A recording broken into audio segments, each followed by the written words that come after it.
ये fetal medicine क्या है? तो fetal medicine is a branch जो मेनली फोकस करती है ग्रोइंग अनबॉर्न फीटस पे। पिछले 10 सालों में भारत में कितना बदलाव हुआ है? You are not very sure. दूसरी बात, पहले पेशेंट्स को लगता था कि हमने बस एक अल्ट्रासाउंड करा लिया और बस सब ठीक है। ऐसा नहीं होता है। At the time of delivery should not come as a shock to the patient. Right. क्या प्रेगनेंसी के दौरान सभी कंजेनिटल एब्नॉर्मलिटीज के बारे में पता चल जाता है? नहीं, अगर लेवल 2 पे कोई आपको बोल रहा है कि आपका बच्चा नॉर्मल है तो देयर आर मोर चांसेस कि वो नॉर्मल ही निकलेगा instead of coming as a shock कि अरे ऐसा कैसे निकल आया। आजकल फीटल इकोकार्डियोग्राफ बहुत ज्यादा चल रहा है। फीटल इकोकार्डियोग्राफी बच्चे की जो हार्ट का स्ट्रक्चर है उसको देखने के लिए अल्ट्रासाउंड बेस्ड एक टेक्निक है। देखिए, सबसे पहले मैं क्लियर कर देना चाहती हूँ कि ultrasound is not a ionizing radiation. ये कोई रेडिएशन नहीं है। Ultrasound is very safe. आज की डेट में हर प्रेग्नेंट फीमेल को अल्ट्रासाउंड कराना चाहिए। करने का रीजन वही है कि मान लीजिए मुझे उसमें कोई डिफेक्ट दिखा तो वो डिफेक्ट का लेवल कितना है, क्या वो बच्चा डिलीवर होने के बाद सस्टेन कर सकता है लाइफ या नहीं सस्टेन कर सकता है। डॉक्टर साहब, स्क्रीनिंग टेस्ट और डायग्नोस्टिक टेस्ट दोनों में क्या फर्क हो? इसके एग्जाम्पल के तौर पे मैं आपको बताना चाहूंगी।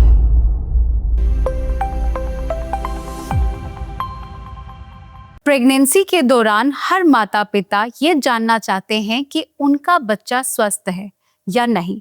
आज फीटल मेडिसिन की मदद से गर्भ में ही बच्चे की कई समस्याओं का पता लगाया जा सकता है। लेकिन फीटल मेडिसिन क्या है, लेवल 2 अल्ट्रासाउंड कितना जरूरी है, NIPT और एमिनोसेंटेसिस जैसे टेस्ट कब करवाने चाहिए और जन्म से पहले कौन कौन सी बीमारियां पकड़ी जा सकती हैं। नमस्कार, मैं doctor Sheetal Razdan, clinical consultant Felix hospitals Noida, और आज फीटल मेडिसिन पर बात करने के लिए हमारे साथ स्टूडियो में मौजूद हैं डॉक्टर शिल्पी वारशे, जो फेलिक्स हॉस्पिटल में एक अनुभवी रेडियोलॉजिस्ट हैं। डॉक्टर शिल्पी, स्वागत है आपका फेलिक्स टॉक में। Welcome ma'am. Thank you so much. Doctor साहब, सबसे पहले हम आपसे जानना चाहेंगे कि ये फीटल मेडिसिन क्या है, और अगर हम बात करें सामान्य प्रेगनेंसी केयर में तो इसका क्या इम्पोर्टेंस है उसमें? देखिए, फीटल मेडिसिन और ऑब्स्टेटिक केयर में ये फ़र्क है कि ऑब्स्टेटिक केयर जो है प्रोग्रेशन ऑफ प्रेगनेंसी को मॉनिटर करता है कि आपकी प्रेगनेंसी ठीक चल रही है या नहीं चल रही है। जबकि fetal medicine is more concern कि आपका बच्चे का डेवलपमेंट कैसा है, क्या वो ठीक से स्ट्रक्चरली बना है या नहीं, उसकी ग्रोथ ठीक से हो रही है या नहीं, वो पीछे तो नहीं जा रहा अपनी ग्रोथ में, क्या उसमें कुछ प्रॉब्लम मतलब अनोमली तो नहीं है, और अगर वो है तो किस लेवल की है और उसके लिए आगे हमें क्या कराना चाहिए। तो fetal medicine is a branch जो मेनली फोकस करती है ग्रोइंग अनबॉर्न फीटस पे। ओके जी। सो डॉक्टर साहब, प्रेगनेंसी के दौरान बच्चे में होने वाली ऐसी कौन सी आम समस्याएं हैं जो होती हैं? देखिए, प्रेगनेंसी के दौरान जो आम समस्याएं हैं, कुछ तो ऐसी हैं जिनका कोई इम्पोर्टेंस भी नहीं होता, कुछ ऐसी होती है जिनकी इम्पोर्टेंस होती है।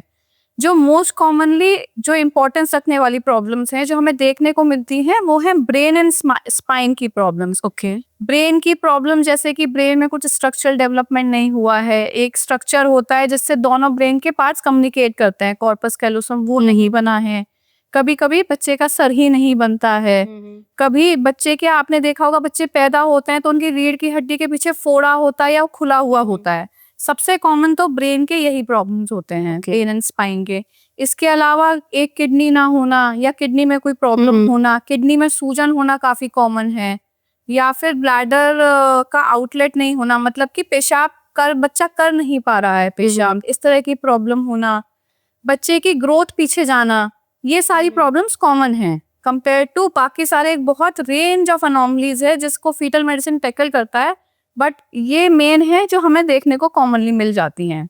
सो डॉक्टर साहब, अगर बात करें पिछले 10 सालों की, तो आपके हिसाब से पिछले 10 सालों में भारत में फीटल मेडिसिन से कितना बदलाव हुआ है?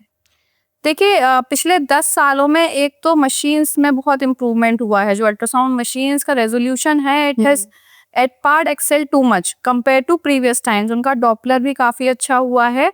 एक तो इस वजह से इम्प्रूवमेंट आया है। दूसरा, पेशेंट को इस बारे में अवेयरनेस। पहले पेशेंट्स को लगता था कि हमने बस एक अल्ट्रासाउंड करा लिया और बस सब ठीक है। ऐसा नहीं होता है। हर प्रेगनेंसी में जितने भी अल्ट्रासाउंड होते हैं, हर एक का एक अपना रीजन होता है। तो एक जो लेवल 2 अल्ट्रासाउंड है, जब वो आया है जिसमें हमारे को ये प्रोटोकॉल दिया गया है कि हमें बच्चे को बहुत डिटेल में स्ट्रक्चरली देखना है, उससे बहुत फर्क आया है। लेकिन फिर भी मैं कहूंगी अभी बहुत आगे पेशेंट में अवेयरनेस आना बाकी है कि वो फीटल मेडिसिन एक्सपर्ट के पास जाके अल्ट्रासाउंड लेवल 2 कराएं। क्योंकि होता क्या है कि देखिए रेडियोलॉजिस्ट भी कर रहा है, मैं भी एक रेडियोलॉजिस्ट हूँ, लेकिन मैंने स्पेशलाइज किया फीटल मेडिसिन में उसके आगे जाके। तो हम लोग लेवल 2 कर रहे हैं, ठीक है, हम लोग पेशेंट्स देख रहे हैं, लेकिन हम और चीजों के पेशेंट्स भी देख रहे हैं। तो जब आप किसी चीज को continuously as a fetal medicine expert देखते हो तो आप किसी भी माइनर डिटेल को भी नहीं मिस करते हो, राइट। और अगर आपके पास ऑलरेडी उस चीज की एक्सपर्टीज है, अगर पेशेंट देख के आ रहा है कि फीटल मेडिसिन एक्सपर्ट है, तो इसका मतलब है कि उन्होंने उतना वो सब देखा होगा, उतनी एक्सपर्टीज अचीव की है। जबकि रेडियोलॉजिस्ट भी कर रहे हैं, मैं ये नहीं कहूंगी वो अच्छा नहीं कर रहे हैं, लेकिन फिर you are not very sure कि उनकी कितने उन्होंने पेशेंट्स देखे हैं। राइट। सो डॉक्टर साहब, जैसे अभी आपने बात की लेवल 2 अल्ट्रासाउंड की, पहले जमाने में ये चीजें थी नहीं, सीधा कहा जाता था कि इनका एक अल्ट्रासाउंड करवा लीजिए, देखना है बच्चा और जच्चा कैसा है, बिल्कुल सब कुछ दोनों चीजें ठीक लिखने। बट अभी के टाइम पे लेवल 2 अल्ट्रासाउंड में आखिर हम क्या देखते हैं और इसका क्यों इतना इम्पोर्टेंस है? देखिए, लेवल 2 अल्ट्रासाउंड सबसे पहले तो मैं बताना चाहूंगी होता कब है। लेवल 2 अल्ट्रासाउंड होता है बिटवीन 18 to 24 वीक्स। गवर्नमेंट ने पहले रूलिंग दी थी 18 to 20 वीक्स, बिकॉज हमारे यहाँ अबॉर्शन में अवेलेबिलिटी थी up to 20 weeks. Now government has increase it to 24 weeks. तो 18 to 24 वीक्स के बीच में हम करवा सकते हैं। क्यों इसी टाइम पे क्यों करवाया जाता है? क्योंकि बच्चा तब तक वायबल नहीं होता। मतलब ऐसा नहीं है कि अगर आप डिलीवरी कर देंगे बच्चे की तो जिंदा रह सकता था। दूसरी बात, उसका स्ट्रक्चर इतना बड़ा हो जाता है कि हम लोग काफी कुछ, मतलब 90% बच्चा देख पाते हैं। तो इसका मतलब ये है कि उस टाइम पे वो इतना डेवलप्ड है कि अगर उसमें कोई स्ट्रक्चरल अनोमली है तो हम बहुत क्लियरली उसको अल्ट्रासाउंड मशीन से विजुलाइज कर पा रहे हैं। उससे पहले क्या है कि बच्चे का स्ट्रक्चर छोटा है, बच्चे का हार्ट बहुत छोटा है। अगर आप 16 वीक से पहले मान के चलें तो हार्ट का स्ट्रक्चर इतना छोटा है कि हम सब विजुलाइज ही नहीं कर पा रहे। इस टाइम पे हम सब विजुलाइज कर पाते हैं। लेवल 2 पे हम क्या देखते हैं? लेवल 2 पे हम बच्चे का जो डेवलपमेंट है, उसके सारे बॉडी पार्ट्स, ब्रेन के स्ट्रक्चर ठीक से डेवलप हुए हैं कि नहीं, आईज हैं या नहीं। आपने देखा होगा कुछ बच्चे बिना आंखों के पैदा हो जाते हैं। हम आंख हैं, होठ में कोई कट तो नहीं है, फेस में कोई स्ट्रक्चर में हमारे को ऐसा तो नहीं लग रहा, नोज में दबाव है, डाउन सिंड्रोम से रिलेटेड कुछ चेंजेस होते हैं, वो भी इस टाइम पे देखने को मिल जाते हैं। बच्चे में ग्रोथ ठीक हो रही है या नहीं हो रही, लंग्स ठीक से डेवलप हो रहे हैं, हार्ट का स्ट्रक्चर ठीक है, एब्डोमेन में सब ठीक से डेवलप हुआ है, हाथ पैर पूरे बने हैं या नहीं बने हैं। स्पाइन में जो मैं आपको बता रही थी कि बहुत कॉमन है कि उसमें फोड़ा मिल जाना या उसमें खुला हुआ होना, वो सब तो नहीं है। तो एक तरह से हम बच्चे को इतना एसेस करना चाहते हैं कि अगर उसमें कोई प्रॉब्लम है तो हम उस पेशेंट को अभी से अवेयर कर दें किस लेवल की प्रॉब्लम है, वो उसे पता होना चाहिए। At the time of delivery should not come as a shock to the patient, right, कि अरे ये तो था, हमें पता ही नहीं चला। ठीक है, पेशेंट की अपनी चॉइस है, वो रखना चाहता है या नहीं रखना चाहता किसी बच्चे को किस प्रॉब्लम के साथ, लेकिन वो पेशेंट अवेयर तो होना चाहिए, right. It should not come as a shock, right. So doctor साहब, क्या प्रेगनेंसी के दौरान सभी कंजेनाइटल एब्नॉर्मलिटीज के बारे में पता चल जाता है? नहीं, सभी कंजेनाइटल एनोमलीज के बारे में नहीं पता चल सकता है, लेकिन एक बहुत एक्सट्रीम रेंज है जिसके बारे में पता चल सकता है। मतलब बहुत बड़ा, हम वही कह रहे हो 90%। अब जैसे आप सोचो कि कान का किसी बच्चे का कान डेवलप नहीं होता अंदर से, कान हम देखते हैं, स्ट्रक्चर ऊपर का देखते हैं, बट अगर इंटरनली, एक स्पेसिफिक एग्जांपल के तौर पे बता रही हूँ कि अगर वो नहीं बना है कॉक्लिया वगैरह तो वो नहीं दिखेगा, वो नहीं पता चलेगा। बट लेकिन वो आप सोचो कि वो एक बहुत ही माइन्यूट डिटेल है जो अभी इस पॉइंट ऑफ टाइम तक नहीं पता चल पा रही है। अदरवाइज एक बेसिक स्ट्रक्चर, मतलब अगर लेवल 2 पे कोई आपको बोल रहा है कि आपका बच्चा नॉर्मल है तो दे आर मोर चांसेस कि वो नॉर्मल ही निकलेगा, instead of coming as a shock कि अरे ऐसा कैसे निकल आया, राइट। सो डॉक्टर साहब, आपसे आज जानना चाहेंगे कि पहले तो हम सुनते थे कि सिर्फ बड़ों का ही इकोकार्डियोग्राफी हो रही है या कुछ भी, आजकल फीटल इकोकार्डियोग्राफ बहुत ज्यादा चल रहा है जी। तो उसका क्या इम्पोर्टेंस है और क्यों इतना किया जाता है? फीटल इकोकार्डियोग्राफी बच्चे की जो हार्ट का स्ट्रक्चर है उसको देखने के लिए अल्ट्रासाउंड बेस्ड एक टेक्निक है। इसमें क्यों किया जाता है? जैसे मान लीजिए पेरेंट में कोई कंजेनाइटल एनोमली थी, पैदाइश उनके टाइम पे उनको कोई हार्ट में स्ट्रक्चर प्रॉब्लम थी, या बच्चे के सिबलिंग में कोई प्रॉब्लम है जो कि सिमिलर हो सकती है, या फिर किसी रीजन से आपको लगता है कि किसी ने लेवल 2 किया, उसे लगा कि हार्ट में कुछ स्ट्रक्चरल प्रॉब्लम है, तो उस हार्ट को इस डिटेल में देखने के प्रोसेस को फीटल इकोकार्डियोग्राफी कहते हैं। करने का रीजन वही है कि मान लीजिए मुझे उसमें कोई डिफेक्ट दिखा, तो वो डिफेक्ट का लेवल कितना है, क्या वो बच्चा डिलीवर होने के बाद सस्टेन कर सकता है लाइफ या नहीं सस्टेन कर सकता है, और अगर वो सस्टेन कर पा रहा है, क्या उसका ट्रीटमेंट ऑप्शन अवेलेबल है, पेशेंट की डिलीवरी कहाँ पे होनी चाहिए, पेशेंट के डिलीवर होने के बाद, बच्चे के डिलीवर होने के बाद उस पर कितना खर्चा आने वाला है, ये सब पेशेंट को एक प्री प्लान तरीके से बता पाना ही फीटल मेडिसिन एक्सपर्ट का काम है। मैं आगे अगर मुझे उस पर कुछ अनोमली मिलेगी या प्रॉब्लम मिलेगी, तो मैं पेशेंट को फर्दर फॉरवर्ड कर पाऊंगी एक एक्सपर्ट के पास, जो कि फिर पेशेंट को फर्दर गाइड करेगा कि अगर बच्चा डिलीवर होगा तो किस तरह से आगे उसकी लाइफ रह सकती है। राइट। सो डॉक्टर साहब, बहुत सारे लोगों में ऐसा मिथ है कि बहुत ज़्यादा अल्ट्रासाउंड कराओगे तो बच्चे पे इफेक्ट आएगा, ऐसे बहुत बड़े बुरे के कहा करते थे। सो आपके हिसाब से क्या इतने अल्ट्रासाउंड्स करना बच्चे के लिए सुरक्षित है? देखिए, सबसे पहले मैं क्लियर कर देना चाहती हूँ कि ultrasound is not a ionizing radiation. ये कोई रेडिएशन नहीं है, ये मेडिकल ग्रेड के अल्ट्रासाउंड साउंड वेव्स यूज किए जाते हैं, ठीक है।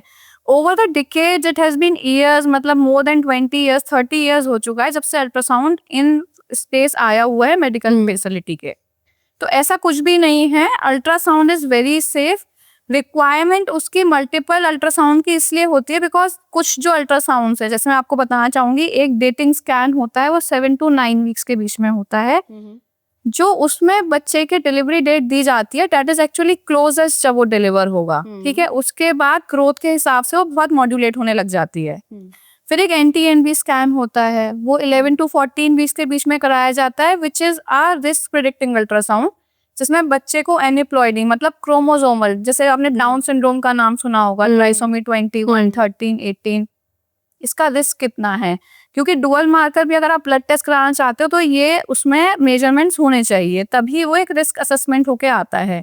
प्री एक्लेम्पशिया रिस्क असेसमेंट मतलब कि माँ को ड्यूरिंग प्रेगनेंसी BP बढ़ने के कितने चांसेस हैं, तो ये भी कराना जरूरी है। अगर माँ का BP बढ़ रहा है तो डेफिनेटली बच्चे की ग्रोथ पे असर आएगा ही आएगा। तो अगर हमें उसी पॉइंट पे पता चल जाता है कि ये रिस्क है, तो डॉक्टर एस्पिरिन स्टार्ट कर सकते हैं उसी पॉइंट ऑफ टाइम से। थर्ड आपका लेवल 2 अल्ट्रासाउंड हो गया, जो कि कराना मुझे तो लगता है बहुत ही जरूरी है। आज की डेट में हर प्रेग्नेंट फीमेल को ये अल्ट्रासाउंड कराना चाहिए। फिर एक डॉपलर अल्ट्रासाउंड होता है, 28 वीक्स पे हो सकता है, 32 वीक्स के बीच में यूजुअली कराया जाता है, जिससे कि बच्चे की ग्रोथ तो पीछे नहीं जा रही, और अगर जा रही है तो कितनी जा रही है, बच्चे की डिलीवर फिर कब करना है। अगर बच्चे में सिर्फ, इट इज नॉट लाइक कि बच्चे में प्रॉब्लम हो रही है बस, तो क्या करे, पता भी तो होना चाहिए ना क्या करे, डिलीवरी कब होगी। एकदम से तो आप 28 वीक से बच्चे को नहीं निकाल दोगे ना, थोड़ा सा फ्लक्चुएशन आने पे, you will have to wait. तो वो वेट कब तक करना है, उसके लिए कई बार मल्टीपल अल्ट्रासाउंड्स करने पड़ते हैं। तो कोई आयनाइजिंग रेडिएशन नहीं है, कोई इफेक्ट नहीं होता बच्चे के ऊपर, totally harmless and very required in cases it is a high risk pregnancy. Right. So doctor साहब, स्क्रीनिंग टेस्ट और डायग्नोस्टिक टेस्ट दोनों में क्या फर्क होता है?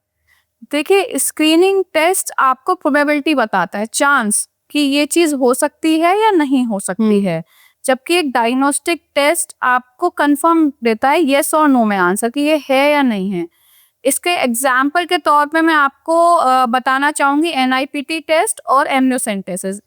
NIPT एक ब्लड बेस्ड टेस्ट है, वो आपको रिस्क बताता है, लेकिन बहुत हाई सेंसिटिव टेस्ट है, 99.5% चांसेस रूल आउट करता है ट्राइसोमी 21 होने के। जबकि अगर आपने एमनियोसेंटेसिस कराया है, वो एक इन्वेजिव टेस्ट है, मतलब जो बेबी के आसपास एमनियोटिक फ्लूइड होता है उसको लिया जाता है, उसको जेनेटिक टेस्टिंग के भेजा जाता है। इट सेज येस और नो, है या नहीं, ये फर्क होता है। ऐसे ही जो हम लोग लेवल 1 अल्ट्रासाउंड या जिसे NT&B स्कैन भी कहते हैं, इसे भी रिस्क असेसिंग टेस्ट ही कहते हैं। It is a screening test, ये भी ट्राइसोमी 21 का रिस्क स्क्रीनिंग टेस्ट है, प्री एक्लेम्पशिया का रिस्क स्क्रीनिंग टेस्ट है। इट गिव्स अ चांस, ये कह नहीं रहा कि प्री एक्लेम्पशिया आपको होगा ही होगा, ये कह रहा है हो सकता है। इट इज नॉट येस और नो, ये डिफरेंस होता है। ओके डॉक्टर साहब, जैसे आपने बात की अभी NIPT की, नॉन इन्वेसिव प्रीनेटल टेस्टिंग की, तो किन्हें ये करवाना चाहिए? नॉन इन्वेजिव प्रीनेटल टेस्टिंग पहले तो होता क्या है मैं आपको ये बताती हूँ। नॉन इन्वेजिव प्रीनेटल टेस्ट एक ब्लड बेस्ड टेस्ट है, जिसमें मदर का ब्लड लिया जाता है to assess the condition of the baby, क्योंकि जो मदर का ब्लड होता है उसमें सर्कुलेटिंग फीटल डीएनए होता है, मतलब बच्चे का डीएनए माँ के अंदर ब्लड में थोड़ा सा आ जाता है। उसको यूज करके ये असेस किया जाता है कि डाउन्स का लिस्ट तो नहीं है या कुछ और एक लिस्ट है क्रोमोसोमल बीमारियों की, अनुवांशिक बीमारियां कहते हैं, जेनेटिक डिसऑर्डर्स, वो हैं या नहीं होंगे बच्चे को। अच्छा, तो वो किया जाता है NIPT टेस्ट। किन्हें कराना चाहिए? देखिए, it's a very expensive test. मैं तो कहूंगी कि हर किसी को करा लेना चाहिए, but it is expensive test, तो we should not go there. अगर बच्चे का जो ये स्क्रीनिंग टेस्ट एबनॉर्मल आ रहे हैं, जैसे मान लीजिए NT-NB स्कैन है, उसमें कुछ एबनॉर्मलिटी आ रही है, या उसने डुअल मार्कर कराया जो कि ब्लड टेस्ट होता है, अगर वो एबनॉर्मल आ रहे हैं तब उनको NIPT टेस्ट के लिए जाना चाहिए डेफिनेटली। ओके। और जैसे अभी आपने बात की एमिनोसेंटेसिस की, तो ये कब कराना चाहिए? एमनियोसेंटेसिस एक इन्वेजिव टेस्ट है। इसमें नीडल बच्चे के आसपास जो एमनियोटिक सैक होता है उसमें डाला जाता है, उससे फ्लूइड निकाल के टेस्टिंग के लिए भेजा जाता है।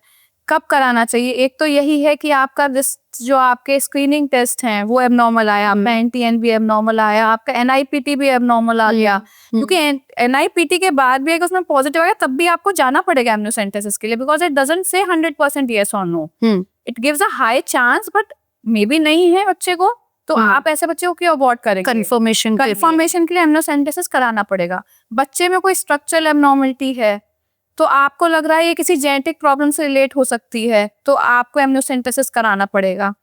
दूसरी बात यह है, बच्चे के सिबलिंग में या पेरेंट में कोई कंजेनाइटल प्रॉब्लम थी तो आपको डाउट है कि इस बच्चे में भी ना हो, तब आप एमनियोसेंटेसिस कराना चाहेंगे। या किसी को बहुत ही ज्यादा 100% ही श्योरिटी चाहिए कि उसको नहीं हो रहा, कि मतलब मुझे डाउन्स का बच्चा नहीं ही चाहिए, आई कांट सर्वाइव, तो एमनियोसेंटेसिस करा सकते हैं। राइट। तो डॉक्टर साहब, ऐसे पेशेंट्स में जब कोई बच्चा जो है पॉजिटिव निकल के आता है, तो ऐसे माता पिता की आप कैसे काउंसलिंग करते हैं? देखिए, as a fetal medicine expert हमारा काम होता है उनको इन्फॉर्मेशन प्रोवाइड करना। तो हम उन्हें समझाते हैं कि बच्चे में प्रॉब्लम क्या आई है, किस लेवल की आई है, उसका आगे फर्दर जाके बच्चे पे अगर बच्चा पैदा होता है तो कितना अफेक्ट होगा या नहीं होगा। उसको हम फर्दर एक ऐसे कंसल्टेंट के पास भी रिफर करते हैं जो कि पोस्ट मतलब डिलीवरी के बाद बच्चे को हैंडल करते हैं। तो वो उनको एक पूरा समझा सकते हैं, रिस्क असेस करा सकते हैं, बच्चे की लॉन्गेविटी ग्रोथ के ऊपर डिटेल बताते हैं। उसके बाद हम ये डिसीजन पेरेंट के ऊपर ही छोड़ते हैं कि वो क्या करना चाहते हैं आगे, क्योंकि कुछ लोगों में मतलब ये फीचर होता है कि वो they want to accept every difficulty also, या किसी को बिल्कुल ही डिफिकल्टी नहीं चाहिए। तो ये कम्प्लीटली नॉन जजमेंटल तरीके से हम उनका आंसर एक्सेप्ट करते हैं that they want to keep the child और not keep the child, but decision हम उनको इंफॉर्मेशन प्रोवाइड करते हैं, real information that how it is going to progress. अगर नहीं है तो they can have a choice of their own. Right. Thank you so much ma'am, thanks a lot for your valuable time. So आज हमने fetal medicine, pregnancy में होने वाले ज़रूरी जांचों और गर्भ में बच्चे की सेहत से जुड़ी कई महत्वपूर्ण बातों को समझा। उम्मीद है कि ये जानकारी हमारे दर्शकों को और श्रोताओं के लिए उपयोगी साबित होगी। अगर आपको इससे जुड़ी कोई भी समस्या है तो बिना देर किए फेलिक्स हॉस्पिटल में इस दिए गए नंबर पर आज ही अपना अपॉइंटमेंट बुक कराएं। इसी के साथ आज मुझे दीजिए इजाजत, फिर मुलाकात होगी, तब तक के लिए नमस्कार।